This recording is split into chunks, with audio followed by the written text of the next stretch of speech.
बाळाला भूक लागते आणि ज्या दिवशी उपाशी राहिला मग त्या दिवशी लाडू लात मारायचं पोटात. तर हे बघा, आमची सकाळ झाली की आम्हाला आहे ना बाहेर फिरायचं असतं. मग कोणालाच काम करू द्यायचं नाही, मामाच्याच मागे लागायचं आणि मामाला म्हणायचं चल उठ मला घेऊन जा बाहेर फिरायला. तर रोज असंच असतं.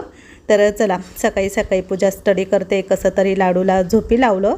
तो आता झोपतोय आणि ती एका हातात दोरी देऊन त्याला झोका देते. आणि नंतर मग परत उठला तो. तर तो उठल्यानंतर मग त्याला काही ना काही हातामध्ये लागतंच. तर त्याला भरपूर खेळणी घेतलेली आहे, पण ती खेळणी खेळायचं सोडून तो बाकीच्याच वस्तू ओढतो, फोडतो किंवा तोडतो. त्यालाच करू दे आता अभ्यास. ए कर रे तू अभ्यास, आवर पटापट कर. तूच जाय पेपरला, मम्मीची काही गरज नाही आहे.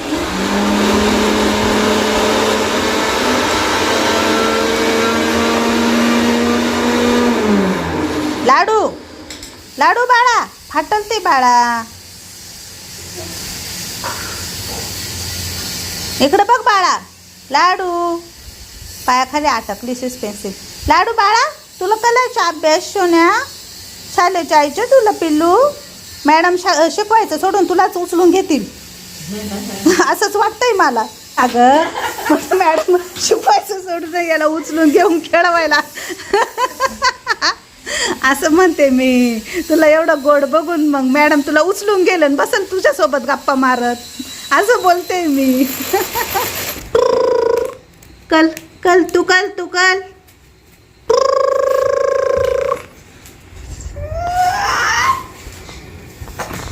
कल कसं कलतं तू कल. चाल कल.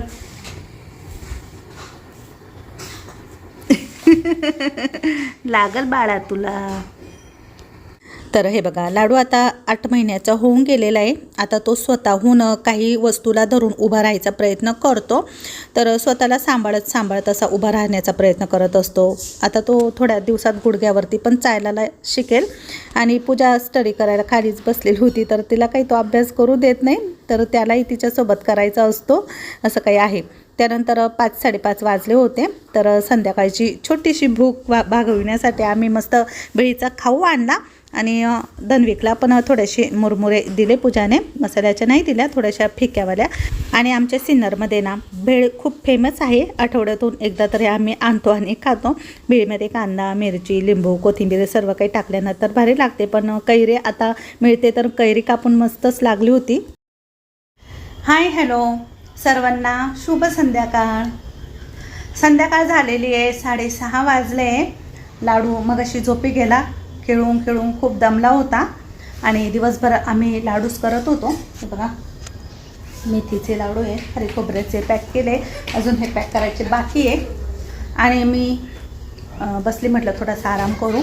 आणि थोडीशी थंडी वाजते म्हणून ही स्टोरला पांघरून घेतलेली आहे.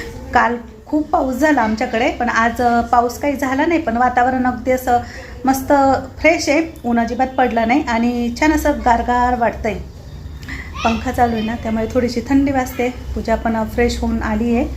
तर म्हटलं चला, काही ताईंच्या खूप साऱ्या कमेंट्स होत्या, प्रश्न होते पूजाला. तर म्हटलं आज थोडंसं पूजा तुमच्याशी बोलणार आहे सर्वांशी. आणि हां, कालचा व्हिडिओ सर्वांना खूप आवडला. गणपती बाप्पांना आम्ही मोदक बनवले आणि माझ्या लक्षात राहिलंच नाही, ते छोटे गणपती बाप्पा आपले दगडूशेठ, ते पण मला त्या ताईने दिले होते ना. तर खरं त्यांना पण काल मोदक द्यायला पाहिजे होता, पण म्हटलं चला नंतर परत नैवेद्य बनवेल तेव्हा त्यांनाही पण देवघरात ठेवून पूजा करून आम्ही नैवेद्य देऊ. कारण आम्ही ते पॅकिंगमध्ये बॉक्समध्येच अजून बाप्पा काढलेच नाही. वरती ना POPचं काम चालू आहे आणि सर्व झाकून ठेवावं लागतं, कारण देवांवरती पण ती धूळ उठते ना. हॉलमध्ये POPचं काम चालू आहे म्हणून मी ते ठेवले नाही देवघरामध्ये. आता रोजच्या देवांना आता आंघोळ घातली जाते, पण मग त्या गणपती बाप्पांना आंघोळ घातली तर त्यांची वरची ती पॉलिश वगैरे सर्व निघून जाईल ना. म्हणून म्हटलं मी नंतरच एखादं असं शोकेश बनवून मग बाप्पांना तिथे ठेवेल, असं माझं डोक्यात चालू आहे. बघू पण. आणि बऱ्याच ताई बोलल्या की इथे खालीच ठेवा बाप्पांना, कारण खाली आपला बिझनेस वगैरे चालतो. तर मग माझ्या डोक्यात ती पण एक कल्पना आहे की आपण खालीच बाप्पांसाठी एक छोटंसं मंदिर बनवून घेऊया इथेच ह्याच कॉर्नरमध्ये, आणि रोज बाप्पांची पूजा पण होईल, असं पण करता येईल. तर बघू आता. चला, पूजा तर आलेली आहे, तर आता पूजा सर्वांशी बोलेल. काय बोलायचंय? पहिले तर सर्वच ताई असं म्हणताय की म्हणजे काही ताईंचं म्हणणं आहे की पूजा खूप बारीक झाली आहे. खूप नाही थोडीशीच बारीक झालेली आहे. म्हणजे इथले माझ्यामध्ये फक्त इथलं थोडंसं फॅट कमी झालंय आणि चेहरा थोडासा बारीक दिसतोय. आणि एवढं काही म्हणजे बारीक नाही वाटत आहे. फक्त कपडे XXL वरून L वर आले. अजून M वर जायचंय म्हणजे पहिल्यासारखे दिसेल. म्हणजे तिने वेट लॉस काय केलेलं नाहीये, आपोआप तिची तब्येत कमी झाली. वेट लॉस माझ्याकडनं शक्य पण नाहीये ह्या सिच्युएशन मध्ये, कारण बाळाला सोडून मी बाहेर वॉकिंगला वगैरे जिमला नाही जाऊ शकत. आणि दुसरी गोष्ट, सध्या तुम्हाला माहितीच आहे माझी एक्झाम आहे MD ची फायनल. आणि फायनल एक्झाम असल्यामुळे तुम्हाला हे पण माहिती की मी वर्षभर कॉलेजला गेलीही नव्हती. आता मी डायरेक्टली सबमिशनलाच गेली होती 8 दिवसांपूर्वी. तर कॉलेजला न गेल्यामुळे माझे काही एक्झाम्स वगैरे पेंडिंग आहे, सबमिशन बरंच काही पेंडिंग होतं. तर मग ते सगळं कम्प्लीट करण्याचं माझ्यावर आता बर्डन आलेलं आहे, कारण 15-20 दिवस बाकी माझ्या एक्झामचे.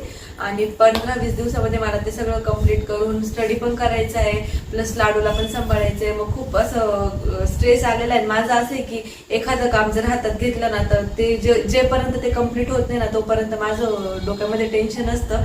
त्यामुळे मग तो विचार आणि टेन्शनमुळे मी थोडीशी बारीक दिसते तुम्हाला. बाकी काहीच विषय नाहीये. आणि वेट लॉस साठी मी काही केलं वगैरे तर असं अजिबात नाहीये. मी काहीच केलं नाही. मी उलट 2-3 वेळा खाते दिवसभरातून, कारण मला भूक लागते. जेव्हा जेव्हा मला भूक लागते मी खाते. सध्या फक्त ताक पिते मी. का ग?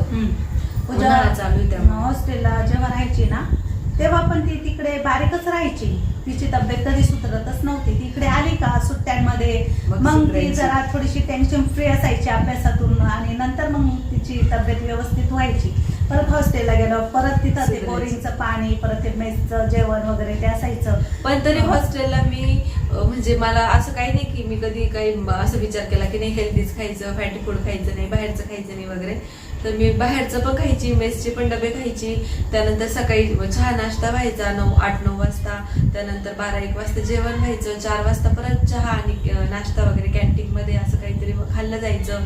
6-7 वाजता परत बाहेर गेलो गावामध्ये तर परत पाणीपुरी, सँडविच वगैरे काही खाणं, किंवा मग 8-9 वाजता परत जेवण करणं. असं मी दिवसभरातून खूप वेळा खात होते तेव्हा पण तेव्हा पण माझी म्हणजे जवळपास फर्स्ट पासून तर फायनल इयर पर्यंत 4ही वर्ष माझं वेट तितकंच होतं. म्हणजे 53-54च्या पुढे गेलंच नाही कधी. पण प्रेग्नन्सीच्या वेळेलाच माझं वेट जास्त वाढलं लग्न झाल्यानंतर. तर लग्न मानवलं असंच म्हणता काही लोक नाही का, आपण असं म्हणतो ना जास्त आनंदी असलो का वेट लवकर वाढतं. तब्येत बऱ्यापैकी चांगलीच होती. जेव्हा म्हणजे हॉस्टेल सोडल्यानंतर जेव्हा ती नम्माला जॉईन झाल्यावरच तिची तब्येत छान सुधारली. म्हणजे नम्माचा विषय असा होता की नम्माला सकाळी मी 10 वाजता गेल्यानंतर मी संध्याकाळी 8 वाजताच त्या चेअरवरनं उठत होती. आणि बैठं काम होतं. किती पण म्हटलं तर बैठी जीवनशैली असते ना ती चांगली नसतेच आपल्यासाठी. आपण जेवढं चालतं फिरतं काम करू तेवढं आपल्या शरीरासाठी चांगलं असतं, तेवढं आपलं सर्क्युलेशन म्हणजे रक्तप्रवाह चांगला होतो. आणि माझं काम कंटिन्यू बसण्याचं होतं. एका ठिकाणी जेवण करायचं, बसायचं, मग आल्या परत बसायचं. मग असं दिवसभर बसलेलं असल्यामुळे मग काय व्हायचं, वेट गेन व्हायचं. मग त्याच वर्षी माझं वजन हळूहळू वाढत गेलं. म्हणजे 54-55 वरून 60 वर गेलं. आणि मग सडनली प्रेग्नेन्सी वगैरे राहिली लग्नानंतर, मग लगेच 10 किलो वाढलं. तर असं झालं ते. तर बैठी जीवनशैली आणि प्रेग्नेन्सी असं कॉम्बिनेशन होऊन माझं 15 किलो डायरेक्टली एक्सटेंड झालं होतं. 70 वर गेले होते मी डिलिव्हरीच्या वेळेला. तर आता बऱ्यापैकी मी कमी झाले. तर मला करायचंय माझं वजन, की माझं वजन किती झालंय हे मला बघायचंय, पण मी अजून केलंच नाही. आता वजनाचं जाऊ दे, जो मेन मुद्दा आहे ते बोलायचंय आम्हाला. म्हणजे बऱ्याचदा आहे ना त्याचा फायदा होईल मुलींना.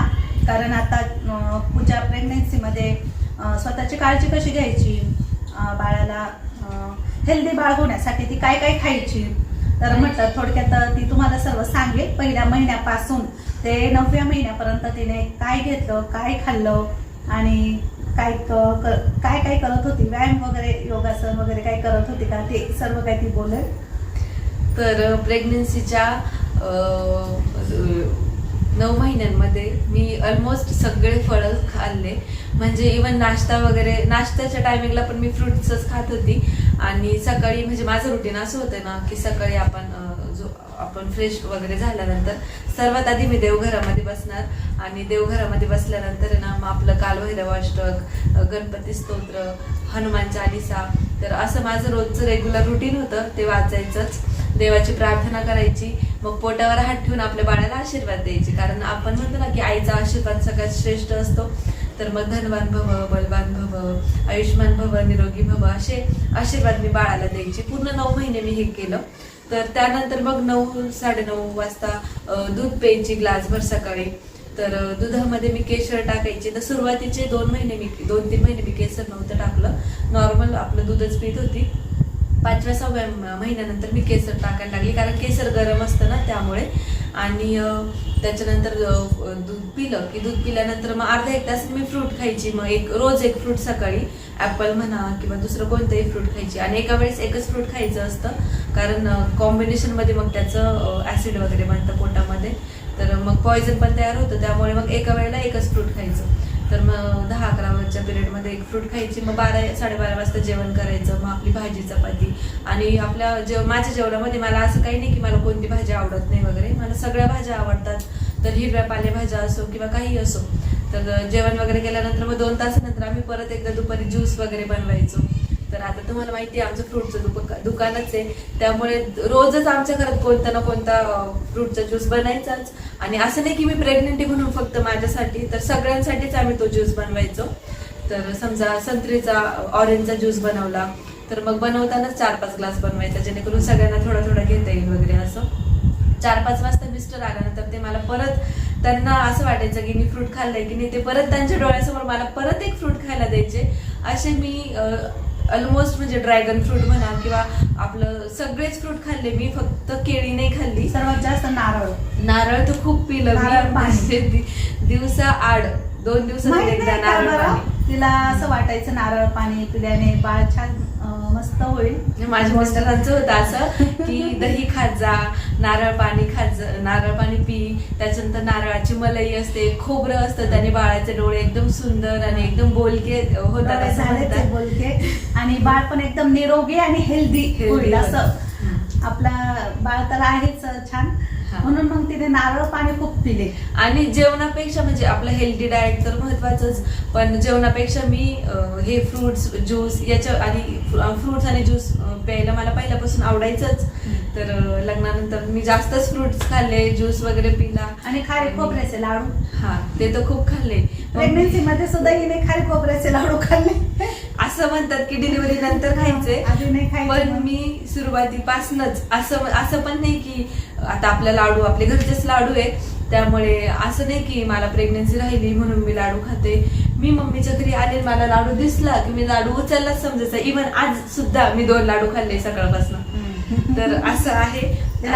मला लाडू खूप आवडतात, खारी खोबऱ्याचे, ड्रायफ्रुटचे असो, खारी खोबऱ्याचे असो. मी पूर्ण 9 महिने खारी खोबऱ्याचे लाडू खाल्ले, डिलिव्हरी नंतर पण खाल्ले. मग तेव्हा तर मम्मीने माझ्यासाठी स्पेशल बनवले होते, तर तेही लाडू मी खाल्ले.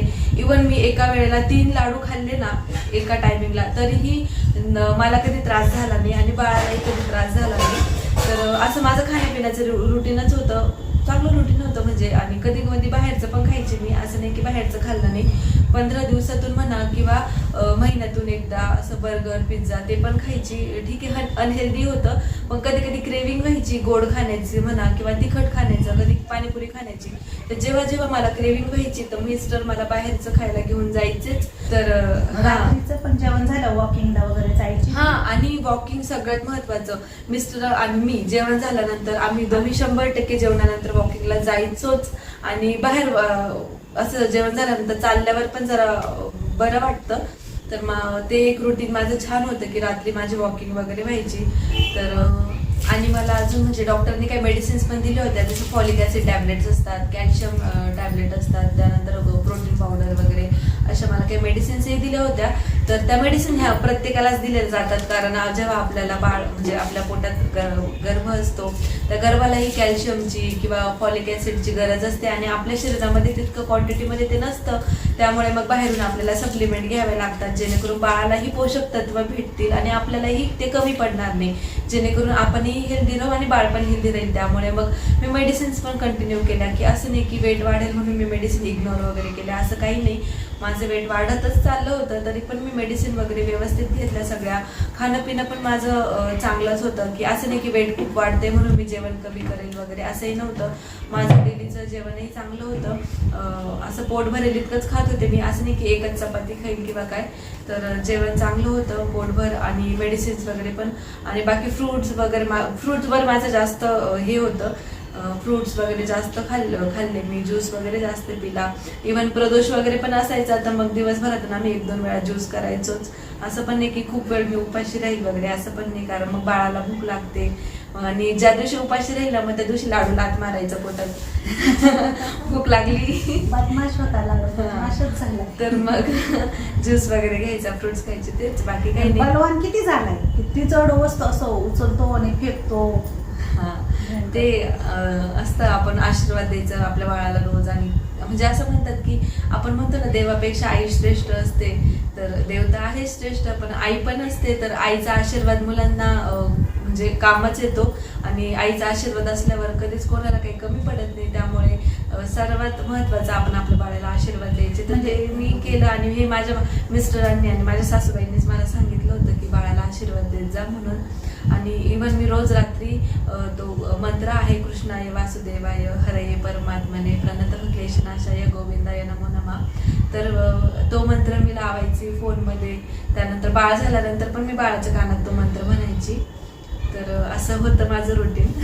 म्हणजे खूप असं धार्मिकही होतं. इव्हन मी धार्मिक पुस्तकही वाचली. देवी भागवत पण वाचलेलं आहे ना. देवी भागवतही वाचलं होतं. जेव्हा चैत्र पौर्णिमा होती, गुढीपाडव्याच्या शुभ मुहूर्तावर मी घटस्थापना करून देवी भागवत वाचलं होतं. जवळपास 1-1.5 महिना लागला मला ते पूर्ण वाचायला. ते वाचल्यानंतर मग मी शिवलीलामृतही वाचलं होतं, आणि खास करून मराठी शिवलीलामृत वाचलं होतं. शिवलीलामृत मी आतापर्यंत खूप वेळा वाचलेलं आहे. एका ताईंनी कमेंट केलेली होती मला काल परवाच की 11वा अध्याय म्हणजे शिवलीलामृतातला कितवा अध्याय पूजा वाचते. तर पूजा 11वा अध्याय वाचते. तर त्या ग्रंथामध्ये असं दिलेलं आहे की 15 अध्याय असतात शिवलीलामृत ग्रंथामध्ये. तर शेवटचा 15वा अध्याय आपण काय वाचायचा नाही, पारायणामध्ये तो धरायचा नाही. तुम्ही वाचू शकता, फक्त तो पारायण करताना तो वाचायचा नाही. तर 14 अध्यायचं वाचन करायचं, म्हणजे एक पारायण आपलं पूर्ण होतं. तर ज्यांना जमत नाही किंवा ज्यांना वेळ नाही, खूप जास्त बसवत नाही, अशाने फक्त मग 11वाच अध्याय वाचायचा. म्हणजे 11वा अध्याय वाचल्याने संपूर्ण 14 अध्यायांचं जे वाचन आपण करतो ना, म्हणजे एक संपूर्ण पारायण करण्याचं आपल्याला फळ मिळतं. म्हणून मग पूजा रोज 11वा अध्याय वाचते, आणि जवळपास पूजा कितवीला असताना वाचते अध्याय. मी जेव्हा 9वी-10वीला होते ना, तेव्हा मम्मीने 16 सोमवारचे उपवास धरलेले होते, आणि तेव्हापासून मी रेग्युलर सोमवारही पकडायला लागली होती. आणि सोमवार म्हणजे महिन्यातून 4 सोमवार असतात, ते सोमवारचे उपवास आणि प्लस 11वा अध्याय. तर तेव्हापासून मी म्हणजे कंटिन्यू खूप वर्ष वाचलं. आणि इव्हन आता मी वाचते ना, तर मी डोळे बंद करून पण मी वाचू शकते, इतका माझा तो लर्न झालेला आहे. म्हणजे पाठ झालाय 11वा अध्याय असं म्हटलं तरी चालेल. खरं तर पूजाने खूप पारायण केलेली आहे शिवलीलामृत ग्रंथाची, महादेवांची खूप पारायण केली, म्हणून तिचं सर्व चांगलं आहे. म्हणजे तिच्या आयुष्यामध्ये तिला जे जे पाहिजे ते तिला आजपर्यंत मिळालंय, न काही मागता देवाकडे न काही बोलताही मिळालेलं आहे. आणि 16 सोमवार मी 5 वर्ष केली. तर 5 वर्ष मी पूजाला कधी कधी महादेवांच्या मंदिरामध्ये घेऊन जायची. त्यावेळेला की ती डॉक्टर व्हावी हे स्वप्न माझं होतं, तिचं नव्हतं, पण माझं स्वप्न होतं. तर मी तिला तिथे मंदिरात नेऊन ओल्या वस्त्री ग्रंथ वाचायला सांगायची. आंघोळ करून ओल्या वस्त्री सफेद वस्त्र घालून मग ती बसायची महादेवांच्या समोर, आणि मग ओल्या वस्त्रीच ते 11वा अध्याय वाचायची, किंवा संपूर्ण पारायण, संपूर्ण 14 वाचन. आणि कुशावर्तावर पण केलेले. कुशावर्तावर म्हणजे ओल्या वस्त्री पारायण करायला सांगितलं होतं, जेणेकरून तिचा नंबर राऊंड थ्रो लागेल. कारण त्यावेळेस आमची एवढी परिस्थिती नव्हती असे डोनेशन वगैरे भरून मुलीचं ऍडमिशन घ्यायची, कारण पूजा टॉपर होती. तर राऊंड थ्रो नंबर लागणं पण कठीणच आहे, खूप मेहनत घ्यावी लागते. तर तिने ती घेतली, आणि माझी एकच इच्छा होती की ती डॉक्टर व्हावी आणि तिच्या हातून लोकांची गोरगरिबांची सेवा व्हावी. तर मी तिला महादेवांच्या मंदिरामध्ये न्यायची ना, तर ओल्या वस्त्री मग बेलपत्रांचा 101 बेलपत्र 108 बेलपत्रांचा अभिषेक करायला लावायची. खूप काही मी तिच्याकडून करून घेतलेलं आहे, आणि तिला स्वतःला पण आवड होती. असं म्हणजे माझी लहानपणापासून महादेवांवर म्हणजे अखंड श्रद्धा आहे असं म्हटलं तरी चालेल. मी पहाटे 3:30 वाजता उठून ओल्या वस्त्री 7 पाण्यानं केलेले, घरामध्ये पण केलेले, कुशावर्तावर पण केलेले. तर एक श्रद्धाच आहे मला त्यांच्याबद्दल. तर आणि आहे की आपण जेव्हा मनामध्ये श्रद्धा ठेवतो आणि आपल्याला पाहिजे ती इच्छा मागतो देवाकडे, तर 100% आपल्या मनातली इच्छा पूर्ण होतेच. जसं तुम्ही काल बघितलं, आता ध्यानीमनी नसताना पण गणपती बाप्पांनी माझ्याकडनं हट्टाने पूर्णाचे मोदक करून घेतले आणि खाऊन पण घेतले. तर असं आहे की आपली श्रद्धा असेल ना तर सर्व काही पॉसिबल होतंच. तर आता लाडू उठलाय. तर चला, सर्व काही प्रश्नांची उत्तर तुम्हाला आजच्या व्हिडिओमध्ये भेटलीच असेल. व्हिडिओ आता इथे संपवते. नेहमीप्रमाणे व्हिडिओ आवडला असेल तर नेहमी व्हिडिओला लाईक करा, शेअर करा. पुन्हा नवीन व्हिडिओ लवकर भेटू. तोपर्यंत सर्वांना बाय बाय. उठला पाहिजे. हनुमान चालीसा पण चालू झाली. 7 वाजले.